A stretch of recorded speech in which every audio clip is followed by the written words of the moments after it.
Fair use only. And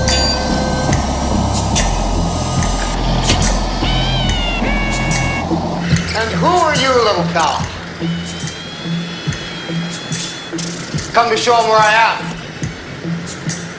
Not nice.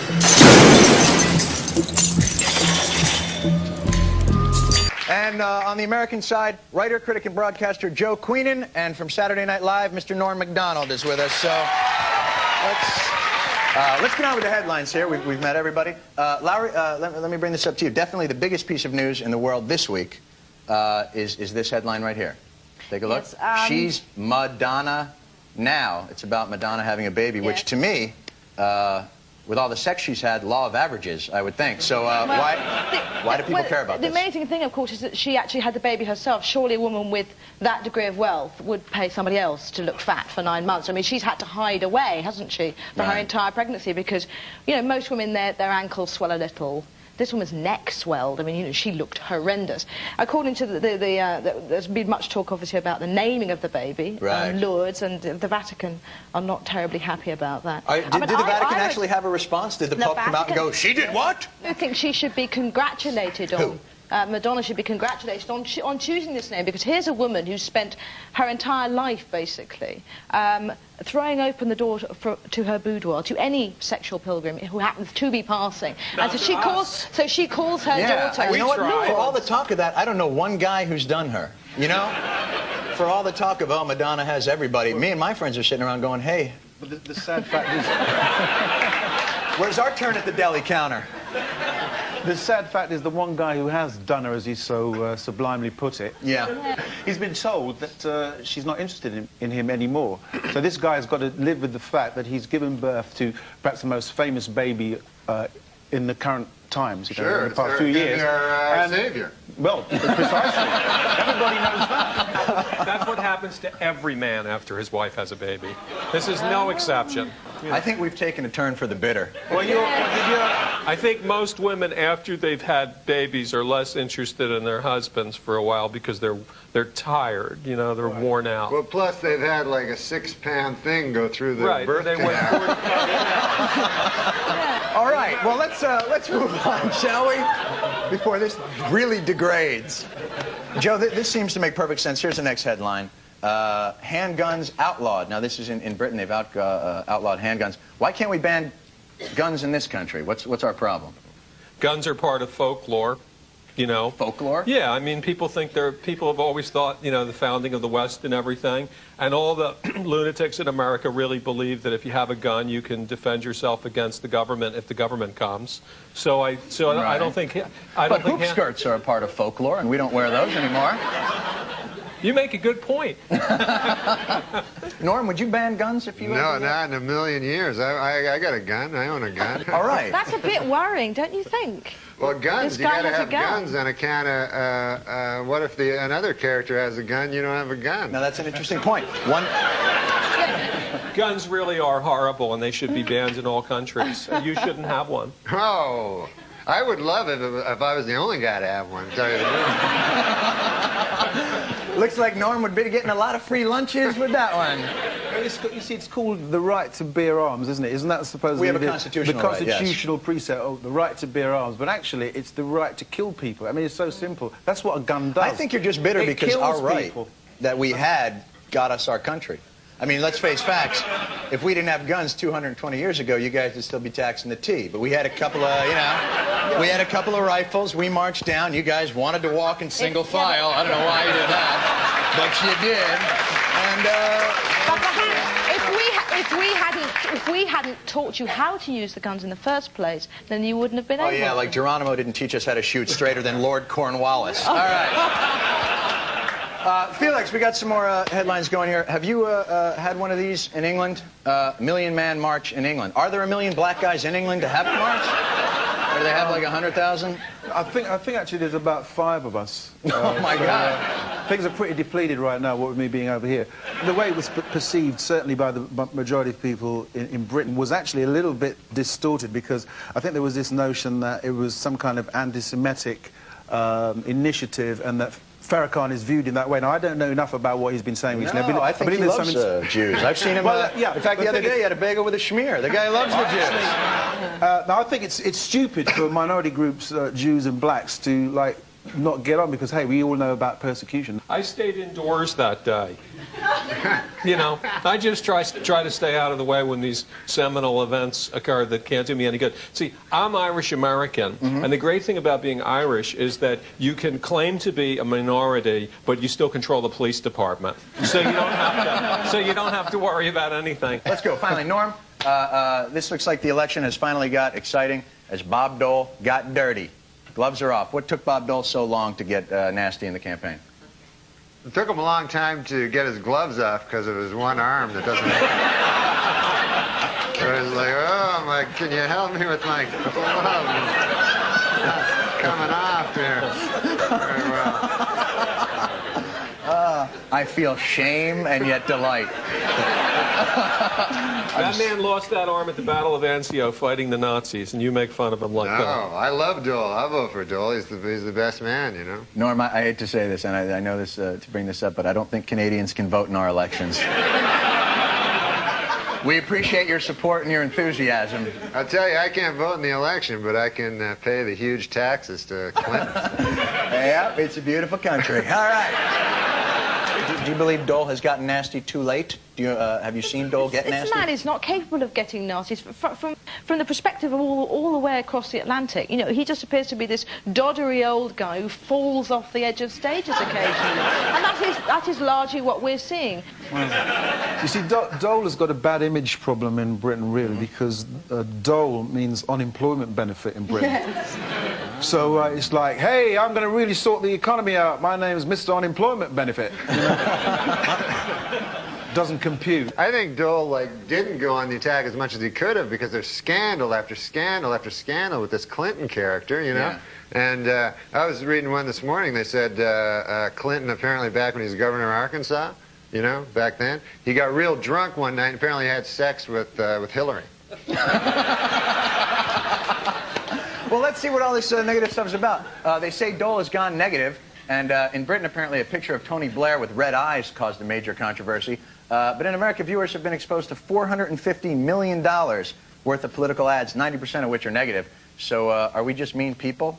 You know, why are we being shown these things? Let's take a look at some. Dole voted to raise payroll taxes, Social Security taxes, the 90 income tax increase, $900 billion in higher taxes. And look closely at his risky tax scheme. He'd actually raised taxes on 9 million working families. Bob Dole, 35 years in Washington, 35 years of higher taxes. We send them off to school, and we worry.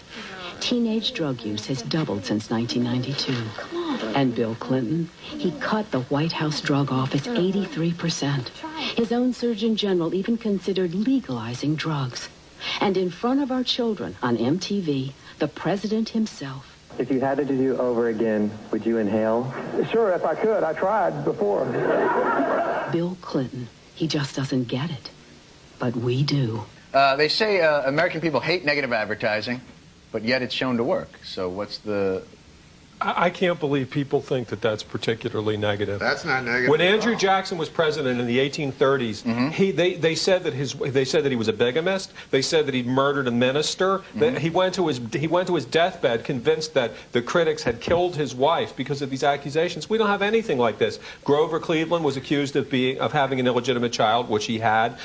Warren Harding was accused of having a mistress. You know, there were all kinds of accusations, which he had. But there were all kinds of horrible accusations about guys, and then they've got this kind of stuff, which is where, you know, Bill Clinton once said that he almost inhaled marijuana. I mean, I don't. This whole story. You think we've actually gotten kinder, that we're not nearly as negative as we used to be? I just think these commercials just suck. And that's the issue, is that the commercials just suck. So would you like to see what, like singing raisins for the government commercials? What do you need? I'd like to see really nasty. I'd like to see ads where they said, Clinton, you know, this is the motel, this is the desk clerk. He paid $27.95. Here's the receipt. Here are the sheets. You know, that'd be negative. You know. Do they do negative now? This what was it, Tony Blair, what was it? Yeah, these were ridiculous. All they did is they sort of cut out, he got a picture of him, cut out his eyes, and then put little, somebody else's eyes, that coloured red, upside down. I mean, you know, it was a joke.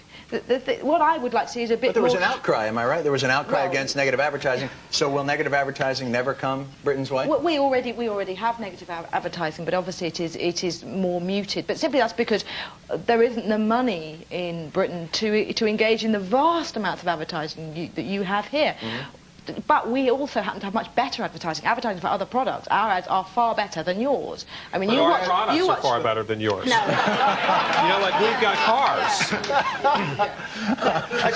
It's got a point. What would you rather have? A song about a car or a car? You know? I think we've really been able to foster some understanding here. I expect to fire on Yorktown any minute now. I think you're witching again. The thing that's happening that we are sort of catching from America, which is rather worrying, is that we're starting to do these fake documentary type ads for politicians, and they're all very, the violins are playing, and that, I think, is about the worst kind of political advertising, because you basically you want to throw up as soon as you see it. What would you rather see for your party political broadcast? Would you rather see a guy come on and go, we don't know what we're doing? I like that ad where they go, hey, check out this guy's eyes. Look at them. Yeah, but you see, if you're in an environment, which is the case in Britain, where political analysis or acute questioning of politicians takes place a lot by journalists, where, for example, even the Prime Minister can go into a television studio and be really grilled seriously about what he's done. And sometimes to the point where it happened a couple of weeks ago, a politician was so badly grilled by a journalist that he rang up the BBC saying, what the bloody hell is going on? How dare they speak to me in this way? If you've got that kind of rigorous political examination of what's going on, the advertisements become irrelevant. We don't have intelligent journalists like that. We have people named Cokie. You know, we have, like, the President of the United States comes in and gets interviewed by somebody named Cokie. And Cokie asks really hard questions. Then, you know, no politician in America would submit to intense grilling because we don't have any journalists who do that. We have, you don't think Sam Donaldson is a relatively intense journalist as far as politicians are concerned? Not by English standards, no. Those guys are really tough. Everybody over here is a cream puff compared to them. Right. They are. While Americans are pessimistic about politicians improving their lives, they're very optimistic about books, audio tapes, and videos improving their lives. Yes, the self-help movement is alive and well, with many Americans believing, I could do anything if I only knew what it was. We asked Lori Pike to go and talk to some losers who buy this kind of thing. How do you create an extraordinary quality of life today? All right, let's see what we got here. Handbook of coping, that'll be useful. Panic no more. Nasty people, how to stop being hurt by them without becoming one of them. I'll try. Don't blame mother. Listen up, girlfriend. Lessons on life from the Queen of Advice. I am right, you are wrong. Definitely take that one. The Anger Workbook. I'll start with lesson 1. With all these books, are we really coping with our problems, though, or are we just thinking up new ones? Well, I have a collection at home myself, and that seems to be the only kind of reading I do these days. My feeling is so strongly that while you have oxygen in you, that the whole point of being on planet Earth, why we all really burn to get here and to incarnate into these families that are so troublesome, is to work things out. I bought the book because I feel like there's something in my life that has been holding me back success-wise in my career. I'm an actor, and it's helping a lot, actually. I just finished shooting a film, and I just booked a commercial just now.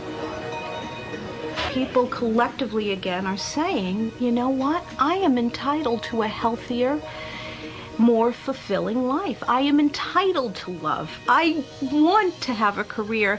I mean, look at this section here on ethical business and right livelihood. I am entitled to love my work. I am entitled to have friends that I adore. Did you think and grow rich after you read Think and Grow Rich? Absolutely. You did? Absolutely. I created my company 4 years ago, right after I read Think and Grow Rich. So I bought a self-help book to help myself. It works. Personally, when I see people reading self-help books, I'm always a bit suspicious of them, especially the ones that say get rich quick and how to, like, enter your inner self in 5 minutes.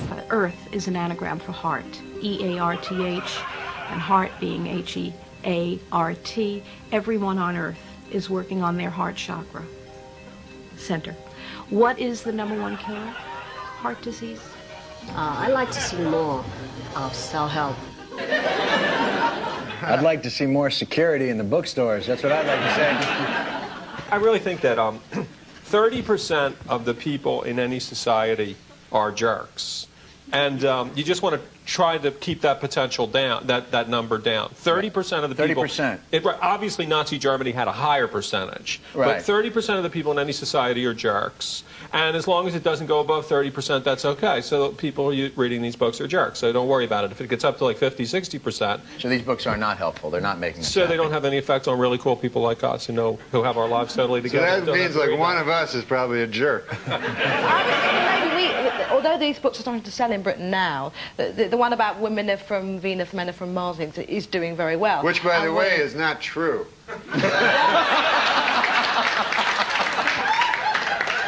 These self-help books are very, very American, because if you read our advice, most of our agony aunts, they're very sort of like... dump him, he was obviously no good for you, and go and find yourself another man. Whereas if you read these books, it's all like, well, what happened in your childhood, and what kind of personality you're in? You know, this is all useless information. Nobody wants to take responsibility, you know? It's always like, hey, my dad, anally raped me or something, you know? And, I mean, who of us haven't been anally raped by their fathers? I mean, really. Yeah, you should get over it, shouldn't you?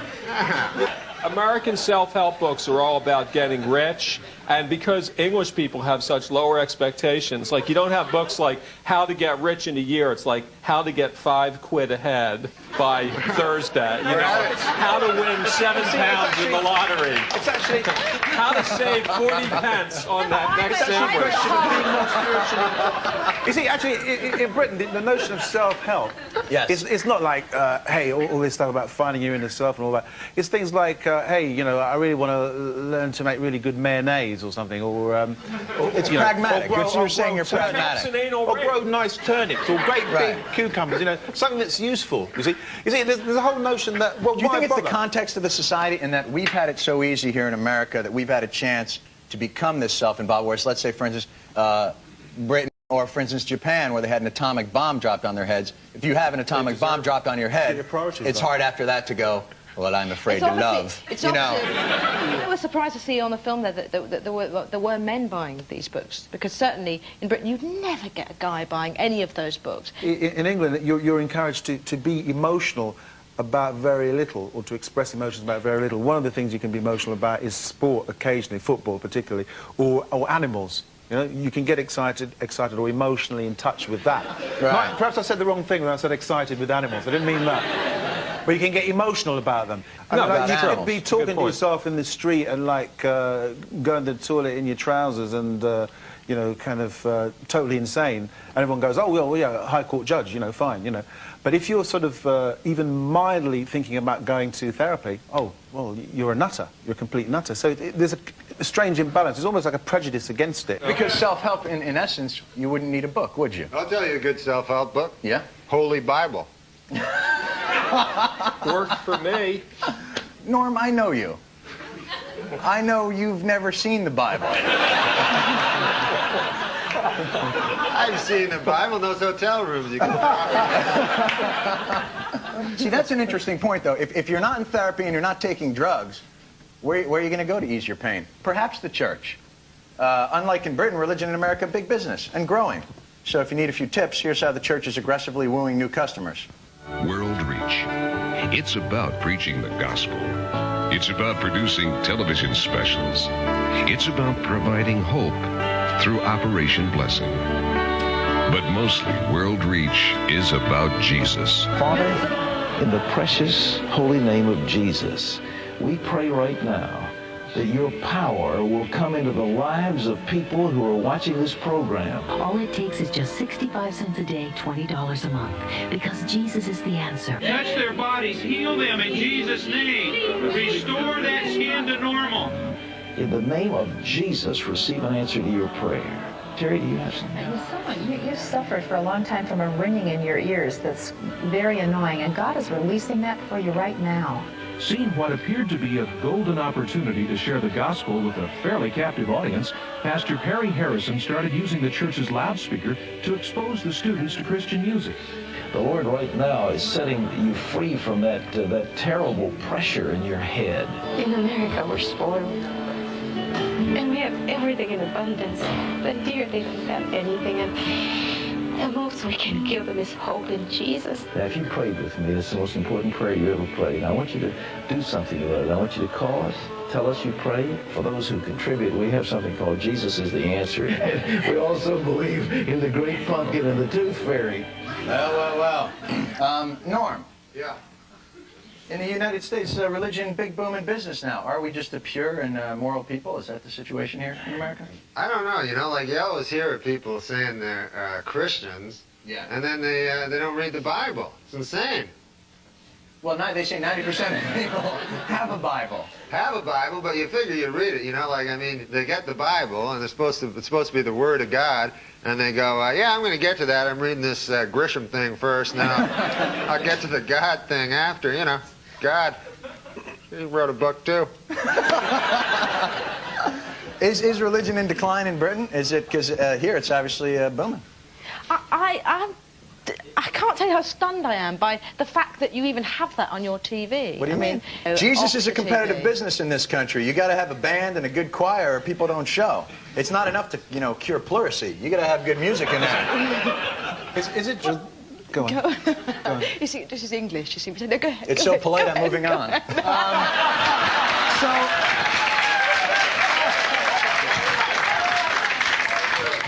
I'll tell you what I think about religion in this country. Please, Joe. Settle it. This is the only thing that embarrasses me about America. I think America is just so great. So when like French people say, but you have guns and you kill people, figure, well, who cares? So what? We didn't collaborate with the Nazis. And, you know, so you've got all these things that you know, people would criticize America for, you know, violent movies, things like that. And I think that they're just fine. But the religion thing really is embarrassing because, you know, you see this guy, this Huckleberry here, this Pat Robertson, and the guy ran for president. I mean, he's an idiot. He's a buffoon. He's a village idiot. And he's on television every night. He's got his own cable channel. So, you know, it is embarrassing. But the most interesting thing about religion in America is that nobody who goes around America really thinks Americans are religious people. You know, like spiritual people. Wasn't there a guy called Jerry Falwell or something here who There's still a guy called Jerry Falwell. Yeah, who was going on about he saw 70-foot Jesuses or something? Is that what he said? Good drugs in Virginia. I mean, and people were saying, oh, yeah, you know, you saw a 70-foot Jesus. Yeah, I'll buy some. But in all fairness, you got to figure Jesus is a pretty tall guy. But what sort of car would he drive? Do you think he would have a limo? That's a good point. But in other 70 countries, feet's not that big. In other countries, once a virgin or a saint appears, then they set up a temple, they set up some kind of grotto, you have big lines, you have people lined up waiting to get in. I was in Lourdes a couple years ago, and there were 16 guys in Cleveland Indians shirts waiting to be cured. I figured you guys are going to wait a long time because the virgin's, you know, she's packed up. She's still got, you know, she's got the San Diego Padres guys to take care of her. But in America, that would never happen. Someone would say the Blessed Virgin Mary appeared in a you know, she appeared at an internet site maybe, and people might believe that. But if somebody said she appeared here in a forest, you wouldn't get a pilgrimage there. You wouldn't get people believing it. And the reason is people don't really believe in God. If you go to Britain, you certainly wouldn't get politicians saying, and God bless Britain. Because the population would just laugh, and yet you have God bless America. And they say it with feeling. And you're all supposed to say it with feeling. We actually wrote a song about it. Seems to be working. Getting back to the point. How is the Church of England going to stop the decline of people who have stopped going to church and stopped believing? What the Church of England, I think, is going to have to do, maybe, is to put television screens up for the football results and the lottery, and maybe pinball machines and make it more entertaining and for a bar people in the corner or something. Yeah, I mean, you see, because the Church of England has got this strange position. I mean, it's very integrated with the class system, and it's one of those institutions that historically has been very highly respected. But in recent years, all of those institutions have been diminished in terms of the way people look at them: the judiciary, the monarchy, and the Church of England itself. So the Church of England is really on a downward slope, and I don't know how it's going to be corrected. Basically, because all of these institutions, they've been. Would it matter? Would it matter to the quality of life over there if it went away? They've lost the mythology. Let's say it went away. The only way that I think that it would increase in popularity is to take a leaf out of the book of all those sort of wacko, alternative, crystal, new age rubbish. You know, for a long time in the church, in most Christian churches, Catholic, Protestant, whatever, the principal influence was, of course, Jesus Christ, because he was crucified. If you go into a church today in America, the principal influence is the Carpenters. I mean, Karen Carpenter. Right. That all you hear is every single person who lost their job playing the piano at the bar at the Marriott last week now does the religious service in your church. And there's this real strong musical element in all of these churches. I mean, you go in there and they're playing like the average white band type songs, but with these like religious lyrics. And there's this whole early 70s feel to religious churches, which is why I feel that churches must be eliminated immediately. And I mean, overnight. You just got to get rid of the music. The first thing you do is you got to get rid of the music, and you got to do things like when they have these blessings of animals. So like bring traditional biblical animals like donkeys and dogs and stuff. People bring like Gila monsters. People bring Gila monsters and iguanas and ferrets. You can't. God wouldn't bless those things. You know, it's sacrilege or simony or something. I just have to say this: for Jews, it's just funny to watch the whole thing unfold because we just think we've been cold kicking it for 4,000 years, and we don't give a shit what you guys do. I went to a bar mitzvah a couple of weeks ago. You know, you don't have to say that like I went to a freak show at Coney Island once. You don't have to say it like that. You don't have to. I went to a bar mitzvah. You people are insane. Once again, that's all for tonight. Thanks to Lowry Turner, Felix Dexter, Joe Queenan, and Norm Macdonald. Please bow your heads and God bless America.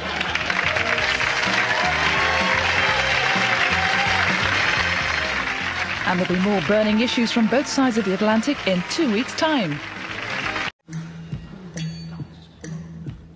I have come here to chew bubblegum and kick ass. And I'm all out of bubblegum.